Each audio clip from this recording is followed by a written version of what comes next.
Robito, Cadilia, venez. Alors, on joue? À 4, on serait mieux pour jouer au ballon. Ça ferait 2 équipes. Bonne idée. Robito! C'est étrange. Pourquoi tu ne viens pas jouer avec nous? Je suis inquiet.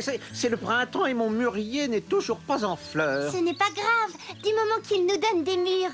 Pas vrai, Bouzy? Mais si le mûrier ne fleurit pas cette année, il n'y aura pas de fruits. Ah bon? Mais pourquoi? Les fruits ne se forment que si les fleurs des arbres fruitiers sont pollinisées. Qu'est-ce que ça veut dire? C'est lorsque du pollen vient se déposer sur la fleur pour fabriquer des graines qui donneront naissance ensuite à des fruits. Du pollen? Oui, c'est en quelque sorte une poudre magique. Venez, allons sur Terre pour mieux comprendre. Super!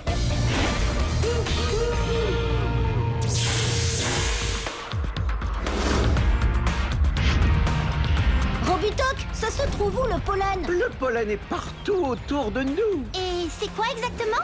C'est une sorte de poussière jaune qui vient des étamines, la partie mâle de la fleur. Quand le pollen venant d'une autre fleur se dépose sur le pistil, la partie femelle, cela donne des fruits. Ça veut dire que les fruits sont un peu les bébés des fleurs. Exactement. Et si on allait voir ça?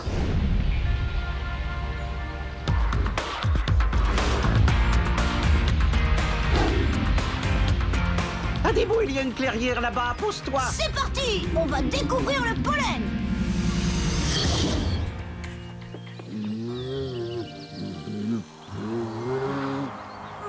Aïe! Ça me pique! Attention, Adibou. Au printemps, il y a beaucoup de pollen en suspension dans l'air. Cela peut provoquer des réactions allergiques. Mieux vaut te protéger. Il est où le pollen? Je ne vois rien. Le pollen est très difficile à observer à l'œil nu. Il est aussi petit que de la poussière. Pour le voir, il faudrait se macro-miniaturiser. C'est comme si c'était fait. Macro-miniaturisation! Ces grosses boules jaunes, c'est du pollen? Oui, c'est bien ça. Comment fait-il pour voler dans le ciel? Le pollen est très léger. Le moindre coup de vent peut l'emporter loin de sa fleur et l'emmener féconder une autre fleur de la même espèce. Et les insectes, eux aussi, transportent du pollen? En effet, les abeilles en particulier adorent le nectar et le pollen des fleurs, car elles en ont besoin pour fabriquer du miel. En allant butiner les fleurs, les abeilles se couvrent de pollen. Elles le déposent de fleur en fleur et jouent ainsi un rôle dans la reproduction des plantes. Et si on suivait les grains? Bonne idée! C'est parti! Les premiers grains de pollen se posent sur le pistil. La fécondation peut commencer. Cette fleur de mûrier donnera une belle mûre cet été.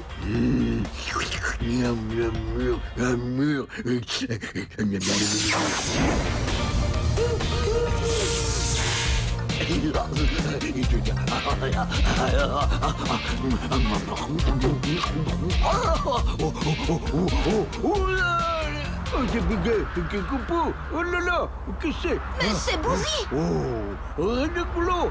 Tiens bon, Bouzy, on arrive! On va s'écraser, redresse, Adibou! Repose-toi, Adibou. Tu n'es pas en état de piloter, tu n'arrêtes pas d'éternuer. Et Bouzy, on l'a perdu! Ne vous inquiétez pas, je vais le chercher! Hop là! Hop! Oh, non, non, non, non. Bouzy! J'arrive! Adrien!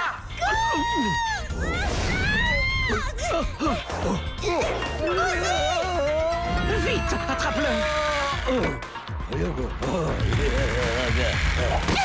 Merci, Bouzy! J'ai voulu te sauver et c'est toi qui me sauves! Bienvenue à bord, les amis! On l'a échappé belle! Macro-miniaturisation! C'est énervant, ces éternuements! Je ne peux rien faire quand ça me prend!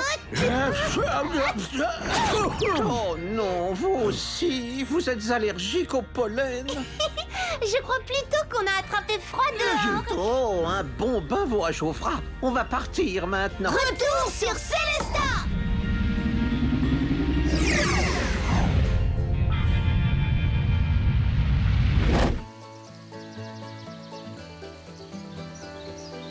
Tu as l'air d'aller bien mieux depuis qu'on a quitté la forêt. Oui, je vais très bien, merci. Regardez. Oh non, ça veut dire qu'il va y avoir encore du pollen. Peut-être, mais avec ce pollen, on aura des fruits.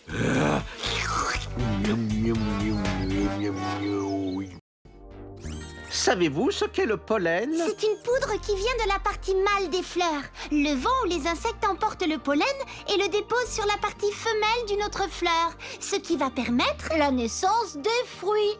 Au revoir.